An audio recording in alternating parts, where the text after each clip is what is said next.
안녕하세요. 저는 두 번째 결혼에 정착해 단란한 가정을 꾸리고 살고 있는 재혼녀입니다. 말 그대로 저는 재혼을 했습니다. 다들 재혼에 대해 어떠한 선입견을 가지고 계신지요? 재혼을 포용할 만큼 가치관이 자유로우신 분들 있으실까요? 저는 생각이 좀 자유로운 편입니다. 제가 재혼을 했기 때문에 편드는 거 아니에요. 정말로 재혼이 왜 욕먹어야 되는지 몰라서 그렇습니다. 재혼이 범죄인가요? 왜 재혼 자체만으로 그걸 욕먹어도 마땅한 혼인이라고 보는 걸까요?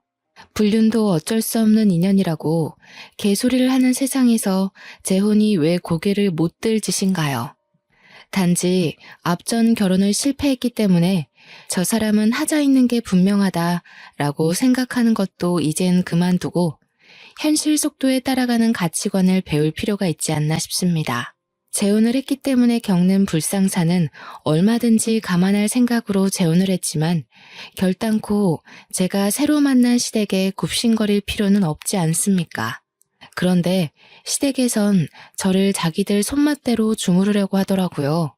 지금부터 재혼녀라는 이유만으로 제가 어떤 불리한 경험을 하였는지 들려드릴게요. 저는요, 이혼남 이혼녀라는 이유만으로 안 좋은 시선부터 보내는 사람들을 그다지 안 반깁니다. 솔직히 첫 번째 결혼에서 성공적인 인연을 이루었다고 말할 수 있는 사람 몇이나 되겠습니까?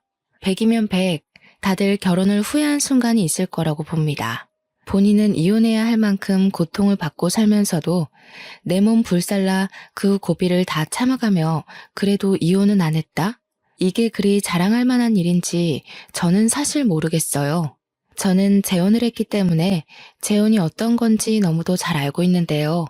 이혼을 하지 않았다고 떳떳하게 말하는 사람들은 이혼을 하지 않은 게 아니라 할 용기가 없었던 게 아닌가 싶어요. 내가 사랑한다 생각해서 선택한 배우자와 지내다 보니 완전 상극인 걸 알았다고 칩시다. 내 선택이 틀렸다는 걸 인정하기 싫고 그 인연과의 연을 끊고 살 용기가 없어서 참고만 살았던 거 아닙니까? 재혼을 한 입장에서 저는 오히려 그런 사람들이 안타깝다고 봅니다. 그건 스스로를 무너뜨렸으면 무너뜨렸지 절대 나를 지키는 방법이 아니에요. 애초부터 상대에게 의지하기 위해 상대 없이는 못 살기 때문에 하는 건 결혼이 아니라 결혼으로 포장된 빈대가 아닌가 생각합니다. 이혼을 조정하려고 드리는 말씀이 아니에요. 적어도 내가 망가지는 걸 느꼈다면 나를 위해서라도 그 인연을 과감히 놓을 줄 알아야 된다는 걸 말하는 겁니다. 자식 때문에 그럴 수가 없다고요? 자식들은 과연 이혼 위기로 보이는 부모님을 보면서 그 상황에 행복할 수 있을까요? 부모님이 이혼 갈등을 겪는 건 자식들에게도 곤욕입니다. 이혼을 안 했다는 건 이혼을 미뤘다는 것일 뿐이에요. 실은 이혼하고 독립적으로 살아갈 용기가 없는 걸 다들 그렇게 포장하는 거잖아요. 저는 저의 행복을 위해 흔쾌히 재혼을 택했던 것입니다. 저한테 첫 번째 결혼은 실패가 아닌 어른이라면 겪을 수 있는 대인관계의 성장통이라고 생각해요. 성격 차이로 헤어진 첫 번째 결혼은 그냥 제가 그 남자랑 안 맞았다고 봅니다. 그 사람도 누군가에겐 최고의 연인이었을 수도 있죠. 저랑은 상극이었을 뿐이고요. 그렇게 이혼여임을 숨기지 않고서 여유를 가지며 살다 보니 두 번째 인연도 자연스럽게 찾아오더라고요. 두 번째 남자는 포장마차 사장님이었어요. 제가 결혼 때문에 잠깐 끊었던 혼수를 다시 즐기기 시작하면서 자주 가던 포장마차가 있었는데 거기 사장님과 대화가 잘 통해 말동무로 지내다가 사장님이 마음을 표시해 주어서 연인이 되었거든요. 사장님은 제가 본 남자, 여자 다 포함해서 가장 마음이 너그러운 사람이었고 그게 장사 마인드에서도 드러나서 손님들에게 주문 안주보다 더한 서비스를 마음 놓고 주는 사람이었습니다. 아마 그래서 제가 더 말동무로 포장마차를 자주 찾았던 것 같아요. 사장님이랑 있으면 저까지 마음이 부드러워지는 느낌이 있었거든요. 한 번은 손님이 시킨 안주보다 더 비싼 서비스를 내주는 사장님을 보고서 남는 게 있냐고 물은 적이 있었는데요. 사장님은 당연히 남는 게 있기 때문에 즐기면서 한다고 껄껄 웃더라고요. 사장님이라고 해봤자 저도 당시에 나이가 있던 처지였기 때문에 사장님이랑은 겨우 3살 차이밖에 안 났습니다. 사장님은 퇴근하고도 저와 흔쾌히 술친구가 되어주었는데 그 덕분에 이런저런 얘기를 다 했다 보니까 당연히 제가 이혼한 사정도 다 알고 있었어요. 그럼에도 저를 결혼 상태까지로 봐줬다는 게 고맙다가도 한편으론 미안하기도 했습니다. 제 입장에선 재혼이 죄라고 생각 안 하지만 초혼인 사람 입장에선 상대가 재혼이면 아무래도 자기가 2번째라는 인식을 할 수 있잖아요. 또 배우자와 같이 초혼인 경우와 혼자서 초혼인 경우는 또 완전히 다르니까요. 그래서 저는 만약 다시 결혼하고 싶은 인연을 만난다면 저 같은 돌싱을 만나려고 했습니다. 하지만 제 이혼 이력을 개의치 않아 하며 사람만 보고 끌렸다는 사장님의 고백 덕분에 저 또한 더 넓은 생각까지 갖게 되었어요. 그렇게 결혼한 저는 당연히 시댁과의 반대에 부딪힐 걸 알고 있었습니다. 제가 아무리 재혼에 대한 유연한 생각을 가지고 있다고 하더라도 아직까진 우리나라에서 재혼이 큰 하자잖아요. 더군다나 시부모는 어르신들일 텐데 요즘 젊은 사람들의 생각을 따라갈 수 있을 리 없지 않습니까? 그래요. 그것까지는 이해할 수 있었고 각오도 했습니다. 그런데 막상 결혼 인사를 드리러 갔더니 남편이 이미 나서서 시부모가 제게 입을 댈 수 없도록 손을 써놓은 것 같더라고요. 시부모가 제 개인 사정을 전혀 묻지 않고 그저 남편과 분가해서 잘 지내봤으면 좋겠다고만 말씀하시더군요. 시작부터 일이 제 입장을 생각해주니 저는 남편에게 더없이 고마웠습니다. 덕분에 저희는 결혼부터 분가까지 아주 수월하게 진행이 되었어요. 재혼 부부라고 보기엔 너무도 신혼 같았고 뭐 하나 트집 잡히는 게 없었죠.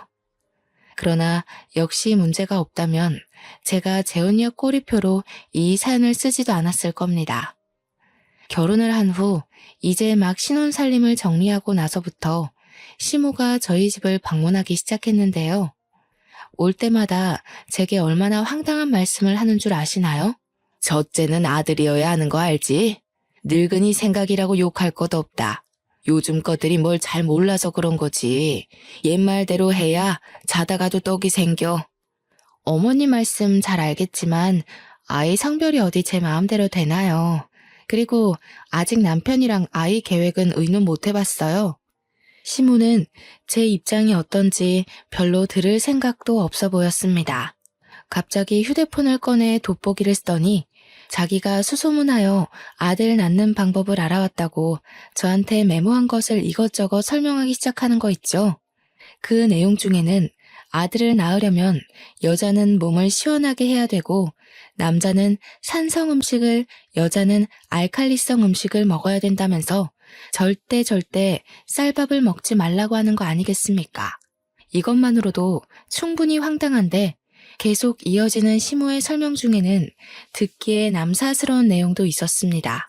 부부의 사생활까지 참견하면서 아들 낳을 확률이 올라간다면서 노골적으로 설명을 해주더라고요. 그 순간 제가 왜 이런 말을 듣고 있어야 되나 싶었어요. 그러면서 자기가 약사한테 알아보고 알칼리성에 강한 칼슘제까지 사왔다면서 지금부터 3개월간 꼬박 챙겨 먹으라는 거 있죠. 그날 이후로도 시모는 몇 날 며칠을 제게 전화하거나 방문해서 자기가 알려준 대로 하고 있냐고 검사까지 했습니다.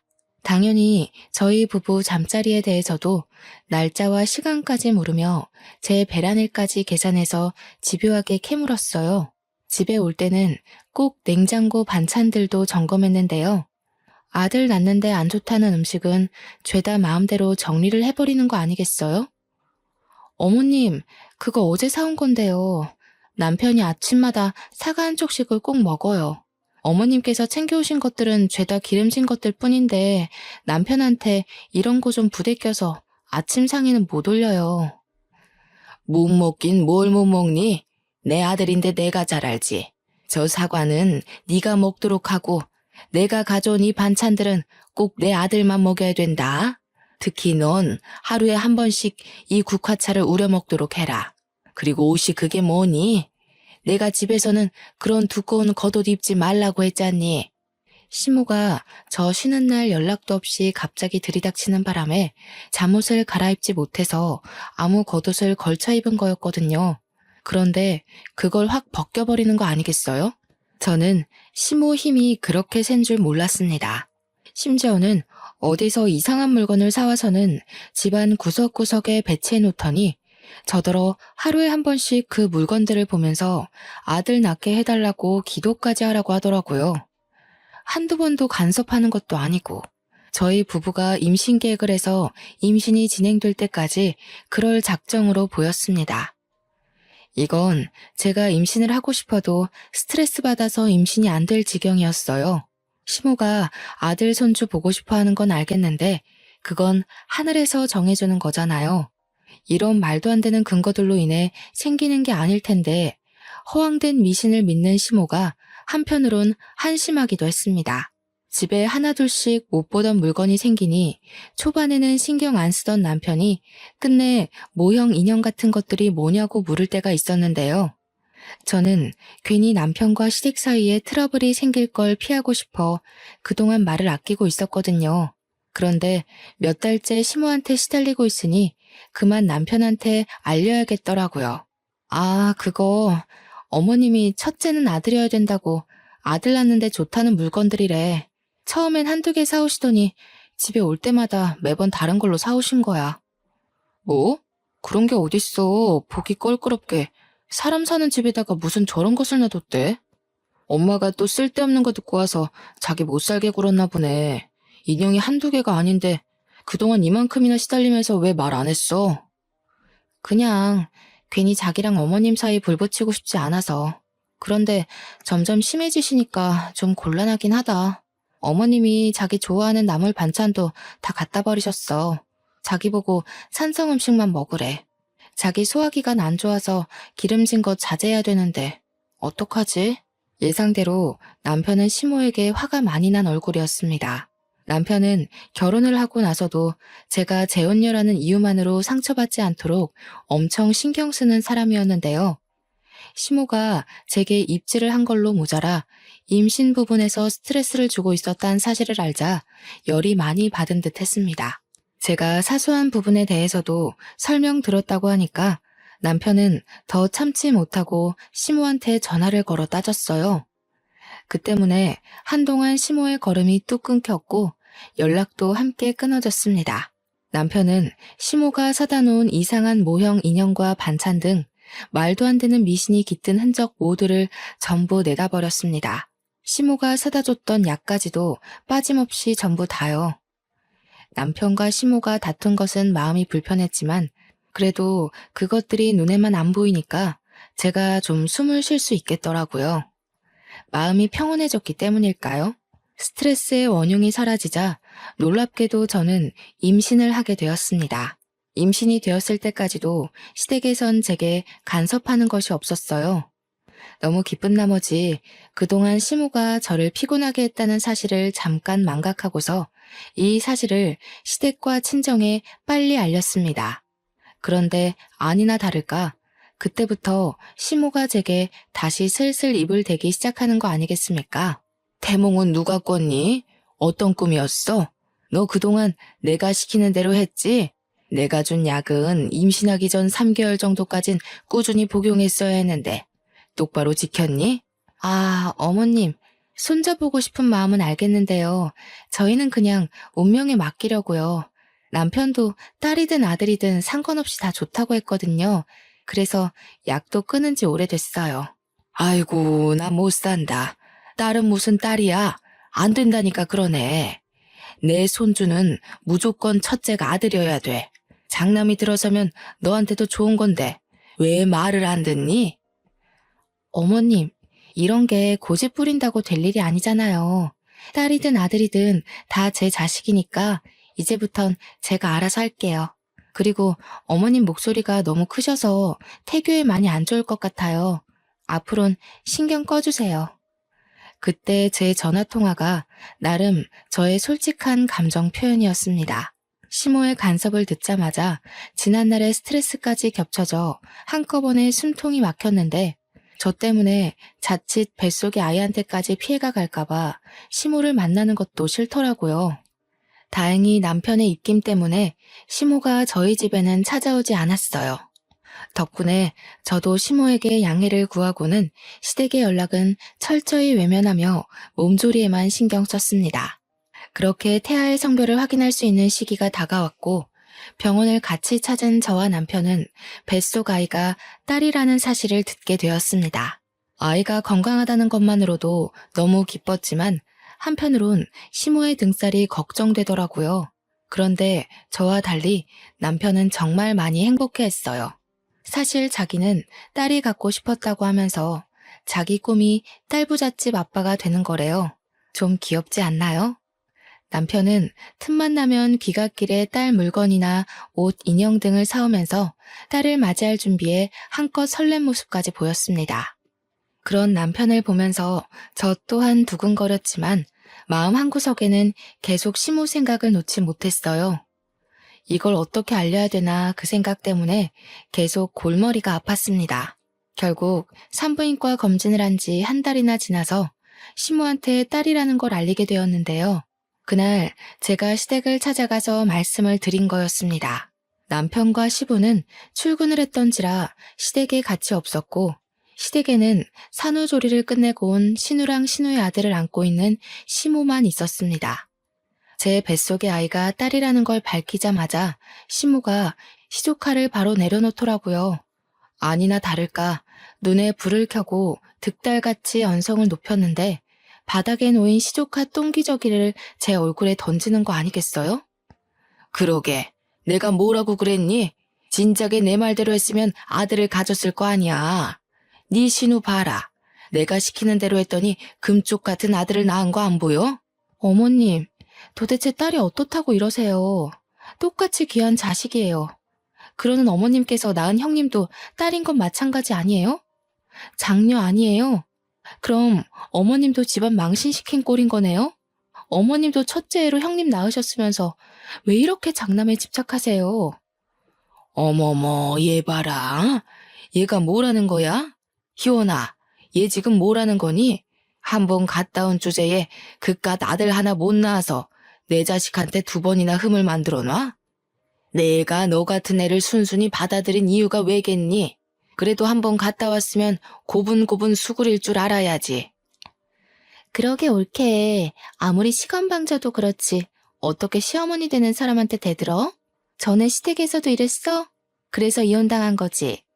역시 재혼하는 사람들이 다 그렇지. 순진한 내 동생 꼬드겨서 다시 살림 한번 펴보려고 한 것 같은데 결국 똑같은 이유로 내 동생한테 이혼당할 거야. 행동 조심해. 아들, 딸 얘기하다가 갑자기 제 재혼 얘기는 왜 나온 거죠? 애초에 아들, 딸 문제로 이런 다툼이 생겼다는 것 자체가 저는 이해할 수 없었어요. 기가 막혀서 저는 참지 않고 신우한테도 대들었습니다. 지금 뭐라고 했냐고, 왜 잘 알지도 못하는 남의 인생사 함부로 말하냐고 고함을 쳤더니 신우는 뻔뻔하게 고개 쳐들고서 저를 비웃는 거 아니겠어요? 그럼 그렇지. 사고 친 인연들 보면 다 불륜녀나 이혼녀, 재혼녀더라. 어쩌다가 내 동생이 올케 같은 해진 여자한테 넘어갔는지 모르겠는데 올케가 지금 당당할 입장은 아니야. 뭐라고요? 해진 여자? 이 집 사람들은 뭘 얼마나 잘난 삶을 살고 있길래 저한테 그런 식으로 말하는 거예요? 하긴 입에 걸레 문 사람이 잘 살아봤자 얼마나 잘 살아왔겠어요? 입에 걸레 문 사람? 올케 미쳤어? 나 올케한테 형님 되는 사람이야. 아무리 개념이 없다고 해도 그렇지 어떻게 예의 없이 그딴 말을 해? 이것 봐. 결혼 실패했던 여자들은 다 이유가 있다니까. 신우가 저를 앞에 두고 막말을 자꾸 하잖아요. 제가 그런 모욕을 듣고 있을 이유가 없지 않습니까?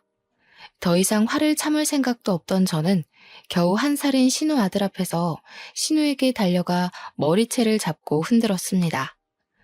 옆에서 깜짝 놀라 소리 지르던 시모는 우왕좌왕하다가 당장 남편한테 전화하더라고요. 남편한테 제가 미친 짓 한다고 고자질하기 바빴어요. 저는 남편이 오는 15분가량의 시간 동안 신우와 서로 머리채를 붙잡고 싸움을 멈추지 않았습니다.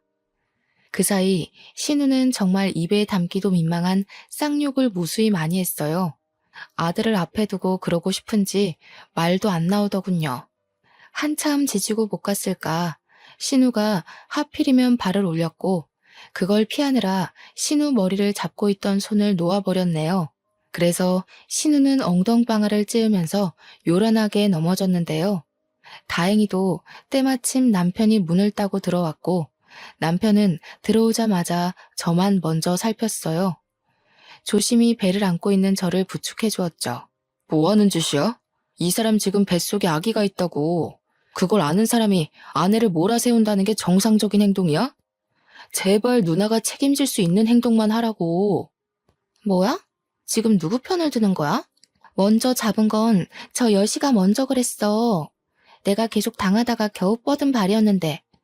저거 분명 버릇 나빠져서 이혼 당한 걸 거야. 너처럼 오냐오냐 다 들어주니까 신우 무서운 줄 모르고 나대잖아. 빨리 제 전 남편 찾아가서 물어봐. 그래, 맞다. 그리고 떨어지면 오히려 잘 된 거 아니니?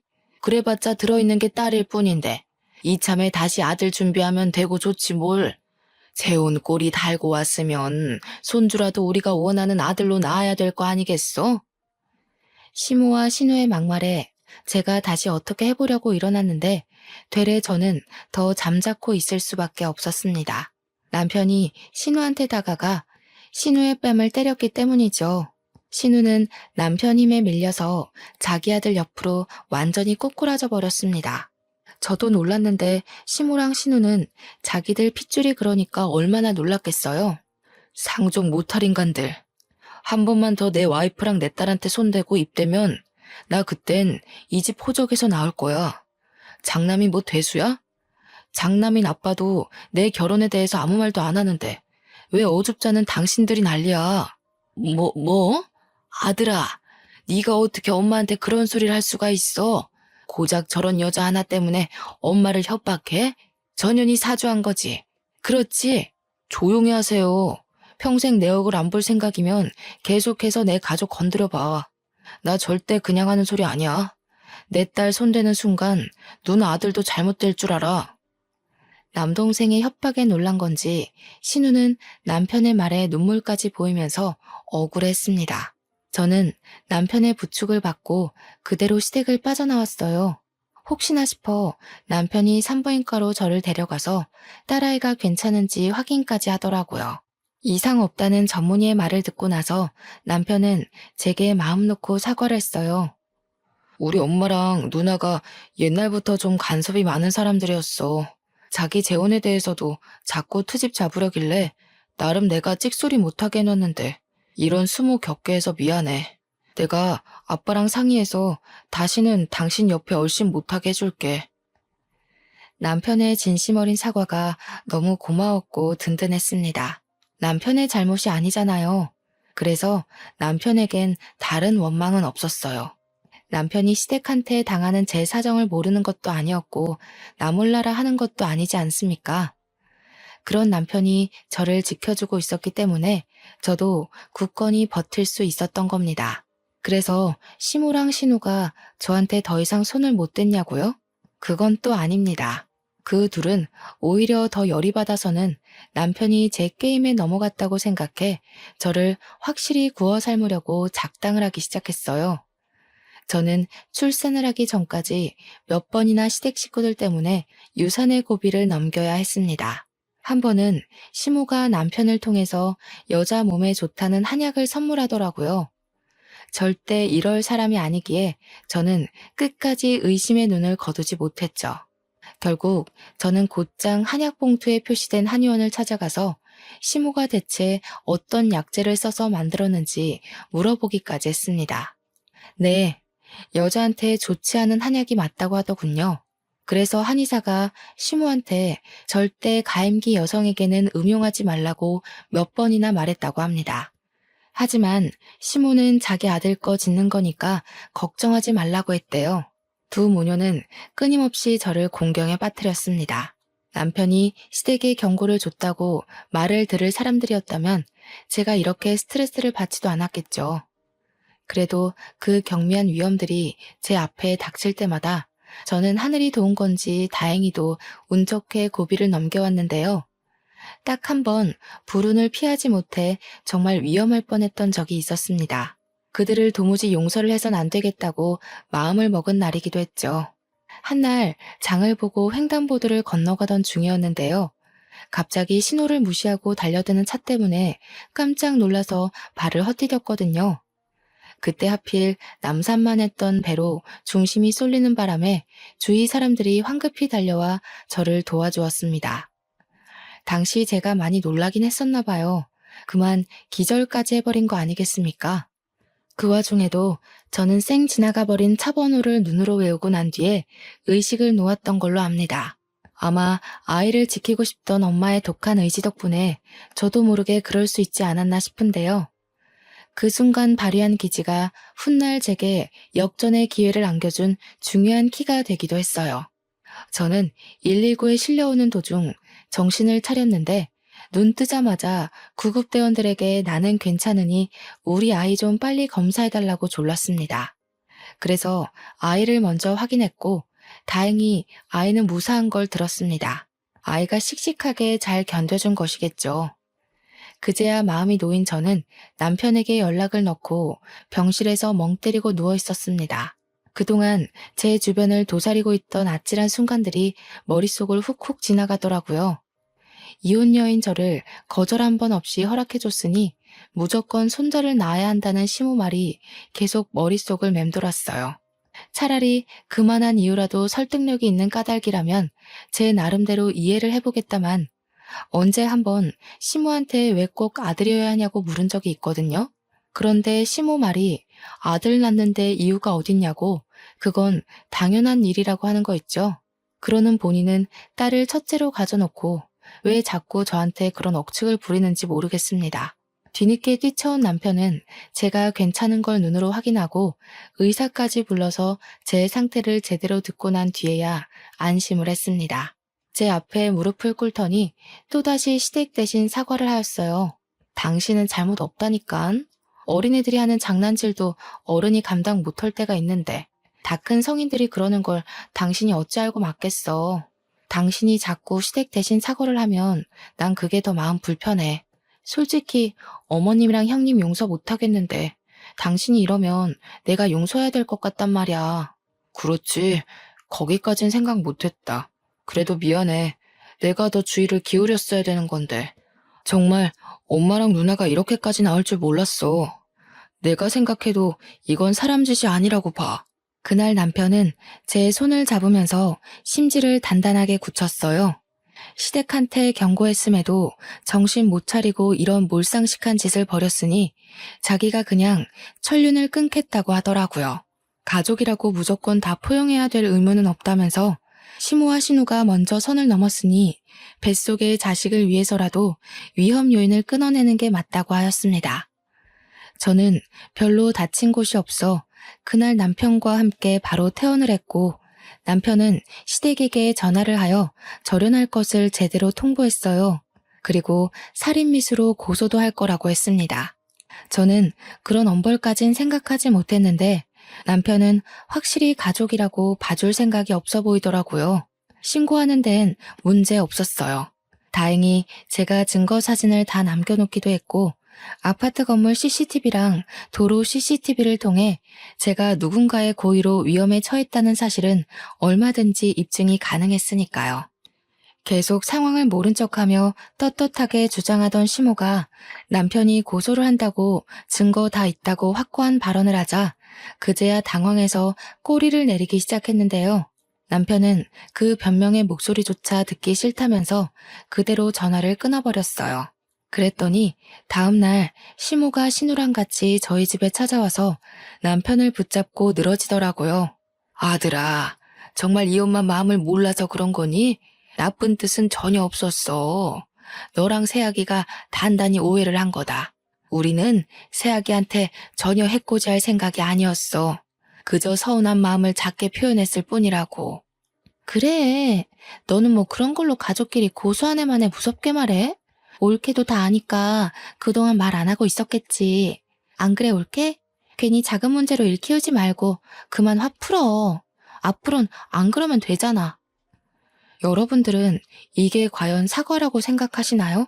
반성의 기미가 있다고 보십니까? 누가 들어도 변명일 뿐이기만 한 발언으로 남편한테 사정을 하고 있으니 남편이 어디 눈 하나 깜빡하겠어요? 당연히 남편은 더 화가 나서 천륜을 끊을 거라고 큰 소리까지 쳤고 또 제가 용서를 안 하면 자기는 평생 시모를 안 보고 산다는 말까지 했습니다. 시겁한 시모가 서둘러 제게 와서 제 손을 잡았는데요. 그 힘에서 얼마나 간절함이 묻어나던지 맞잡은 손이 엄청 아렸습니다. 아가, 내가 다 늙어서 속상한 마음에 애들 장난처럼 표현을 했어. 정말 어떻게 해보려는 의도는 하나도 없었다. 가족끼리 가벼운 장난 정도는 눈 감아줄 수 있지 않니? 어머님은 가족끼리 목숨 가지고 노시나 봐요. 어머님이랑 형님은 제 아이를 노렸겠지만 제 목숨도 두 사람 손에 놀아놨다는 거 제가 정말 몰랐을 거라고 생각하세요? 장난이었다고요? 두 사람은 장난으로 던진 돌일지라도 제게는 매 순간 전쟁통이나 다름없었어요. 안다. 알고 말고. 내가 미처 네 입장까진 생각하지 못했구나. 이렇게 잘못했다고 사과를 하지 않니? 다시는 그런 일 없을 거다. 나 이렇게 우리 아들 안 보고 못 살아. 제발 한 번만 눈 감아주렴. 그래, 옳게. 내가 솔직히 좀 심했어. 인정할게. 멀쩡한 내 동생이 한 번 갔다 온 여자한테 장가가는 게 아까워서 그랬어. 엄마가 아들 손자 바라는 것도 나랑 같은 심리야. 미안해. 딸 낳아도 괜찮아. 그러니까 우리 그만 화해하자. 저는 시모도 시모지만 신우의 태도가 정말 어처구니 없었습니다. 시모는 그래도 발을 동동 구르며 저를 붙잡고 울상짓는 신용이라도 했는데 신우는 전혀 아니었거든요. 한눈에 봐도 신우는 자기가 왜 사과를 해야 되는지 모르는 눈빛이었고 고소만큼은 피하기 위해서 어쩔 수 없이 고개 숙이는 느낌이 났어요. 원래부터 좋게 넘어갈 생각은 아니었지만 신우의 반성 없는 꼴을 보니 이 상황을 조용하게 넘어가면 안 될 것 같더라고요. 결국 신우는 자기 무덤 자기가 판 셈이에요. 신우 태도를 보고 제가 제 행동을 결정하려 했는데 신우는 제가 당시 현장을 피바다로 만들도록 화를 돋운 거예요. 저는 자리에서 일어나 잠깐 방에 들어가서 종이봉투 하나를 들고 나왔습니다. 그러고는 신우 발 앞에 패디기를 쳤어요. 제가 횡단보도에서 의식 잃으면서까지 차번호를 외웠는데요. 조회해보니까 엄청 재미난 사실을 알았지 뭐예요? 형님 그렇게 떳떳하게 아들 낳았다고 자랑하더니 유부남 꼬셔서 낳은 애였어요? 제 말에 신우는 처음으로 크게 당황하면서 입을 어버버거렸습니다. 이 사실을 처음 듣는 남편과 시모는 저희 대화에 끼어들지 못하고 있었고 남편이 대신해서 신우 발 아래 있는 종이봉투를 들고 확인했어요. 남편이 평소 눈치가 빠른 편인데 아니나 다를까 남편의 표정이 어그러지면서 대충 뭔가를 눈치챈 것 같더라고요. 이게 다 뭐야? 이거 누나잖아. 이 사람이 이번에 새로 만났다는 남자야? 그렇게 꽁꽁 숨기고 나중에 밝혀주겠다더니 이 사람 뭐 하는 사람인데? 아, 그거 형님이 불륜녀라는 증거야. 내가 형님이 뭔 차에 사고 당할 뻔했다고 했잖아. 어떻게 보면 그것도 뺑소니나 다름없는데 경찰한테 차 조회 좀 해달라고 했지. 그런데 웬 아저씨 차라고 하더라고? 내가 아는 게 있는데 절대 그럴 리가 없다고 생각했어. 그래서 더 알아봤더니 글쎄 그 차주인이 시조카의 아빠라고 하더라. 당연히 남편이 보고 있는 사진들은 제가 몰래 신우 뒤를 밟아서 찍어놓은 불륜 현장의 모습이었습니다. 신우는 남의 가정 파탄내고 유부남의 아이를 가진 불륜녀 입장이었던 겁니다. 저도 당시 그 사실을 알고 얼마나 놀랐는지 몰라요. 이렇게 추악스러운 실체를 갖고 있는 사람이 저한테 재혼녀라고 그렇게 손가락질했던 거잖아요. 놀란 것도 놀란 거지만 곰곰이 생각할수록 기분이 나빠지더라고요. 신우는 그럴 만한 입장이 아닌데도 저를 그리 못살게 굴었다는 거 아닙니까? 무슨 낯짝이 그렇게 두꺼운지 몰라요. 역시나 제가 놀란 것처럼 남편이랑 시모도 상당히 충격이 커 보였습니다. 심지어 시모는 남편이 들고 있는 사진을 뺏어가 자세히 보면서 기함을 했어요. 그 와중에 신우는 미꾸라지처럼 빠져나가려고 어떻게든 머리를 굴리고 있는 게 훤히 보였습니다. 형님, 저한테 사고는 불륜녀, 이혼녀, 재혼녀가 치는 거라고 하셨나요? 틀렸어요. 이혼녀, 재혼녀는 적어도 범죄자는 아니거든요. 그런데 불륜은 고소받아 마땅한 범죄잖아요.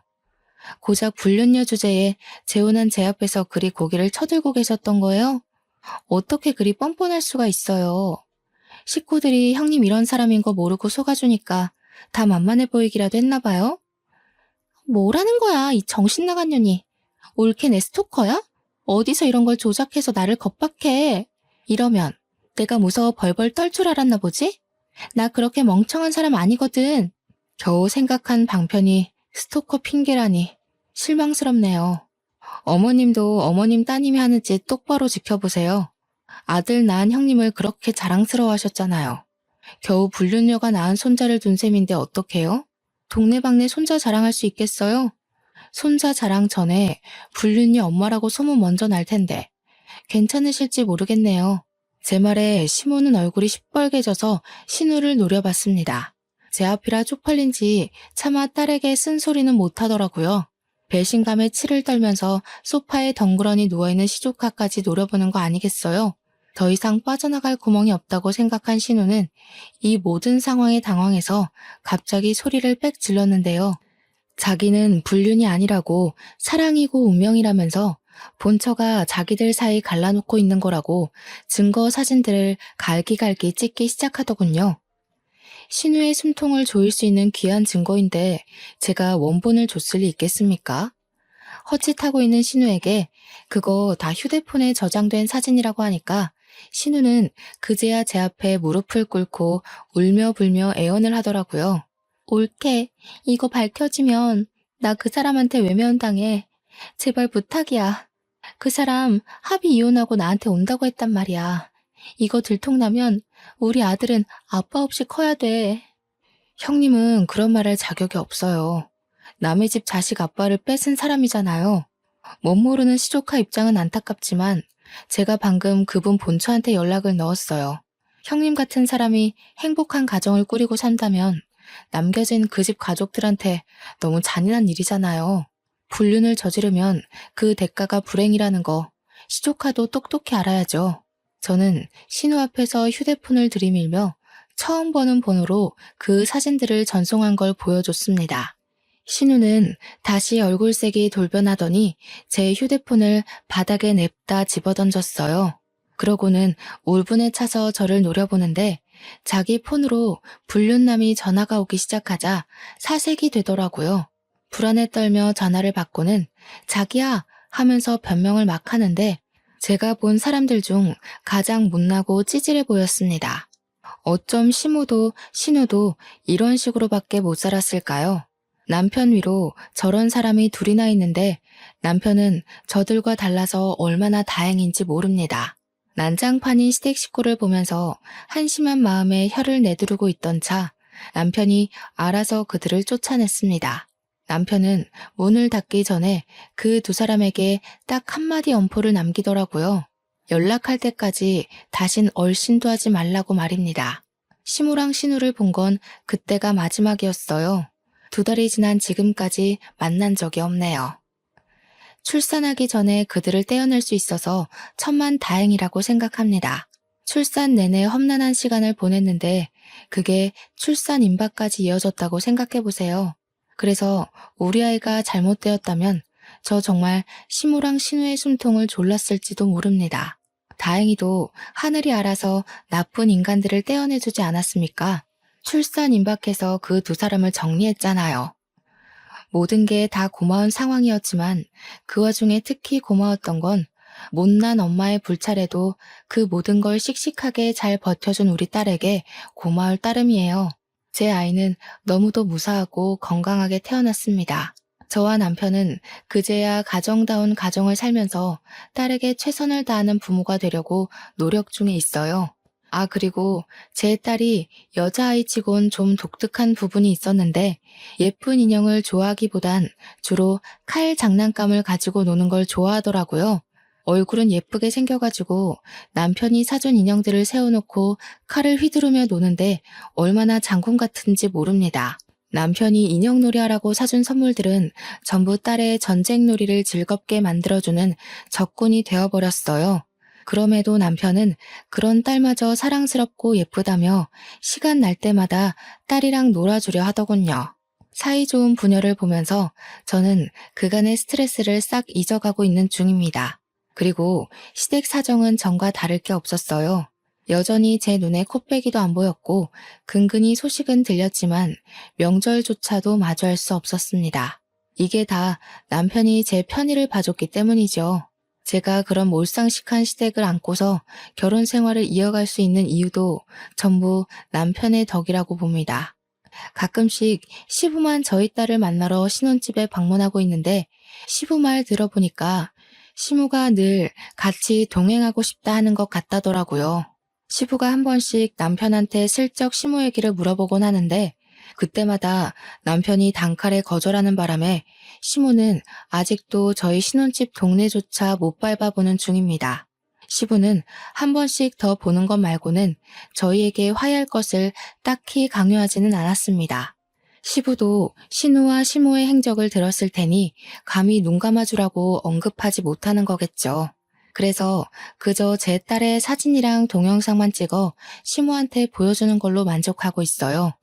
또 신우는 제가 신우 불륜남의 본처에게 증거물을 죄다 보내줘서 상간녀 소송을 당했다고 하더라고요. 죗값을 받으라고 일부러 본처에게 알린 것이기 때문에 신우가 어떻게 되었는지 괜찮은지 딱히 안부가 궁금하진 않았습니다. 다만 저 때문에 아빠 없이 커야 하는 시조카의 사정은 마음 한편에 계속 걸려 있어요. 부디 신우가 죗값 치른 이후로 자기 죄를 반성하고 시조카에게 부끄럽지 않은 엄마가 되었으면 좋겠네요. 보통은 이런 개첩한 시댁이라면 두 번째 이혼도 마다하지 않고 했을 법한데 여태 들려드렸다시피 제 남편이 너무 진국인 사람이에요. 지금도 제가 이 글을 쓴다고 딸내미랑 둘이 자리를 피해줬는데 뭐하고 노는 줄 아세요? 아이가 6살 이전까지 촉각놀이를 하면 건강한 사고력을 가진다는 걸 공부해와서는 거실에서 밀가루 파티를 벌이고 있어요. 제가 육아 때문에 잠깐 휴직 상태인데 남편은 일까지 하면서도 저보다 육아에 더 신경 쓰고 공부를 해요. 그렇다고 저한테 소홀한 것도 아닙니다. 남편이 요리에 일가견이 있어서 포장마차를 운영한 것도 있었는데 자기가 집에 있는 날에는 자기가 식사 준비를 하려고도 해요. 제가 이런 사람을 두고 어떻게 다른 생각을 하겠습니까? 저는 남편을 만나 너무 행복해요. 시댁이 그런 사람들일지라도 남편 때문에 이겨내고 싶을 만큼 남편을 사랑합니다. 앞으로 제 삶에서 다른 인연은 없을 거예요. 저를 위해 살려고 노력했기 때문에 제가 완벽한 제 짝을 만나지 않았나 싶습니다. 나랑 잘 맞는 사람을 찾는 건 참 힘들다는 거 압니다. 결혼을 겨우 2번째 만에 성공한 저조차도 복권 당첨이나 다름없다고 생각하고 있어요. 이게 서로 존중하는 마음이 참 중요한 것 같아요. 상대방을 나로 생각하면서 내가 받고 싶은 대우만큼 상대방을 대우해준다면 잘 맞는 사람을 찾는 게 꽤 금방일지도 몰라요. 천생연분이 나타나길 바라기보단 나를 먼저 가꾸고 있는다면 좋은 연분이 반드시 생길 겁니다. 제 사연은 여기까지입니다. 들어주셔서 감사하고요. 항상 행운 가득한 날 되시길 바래요.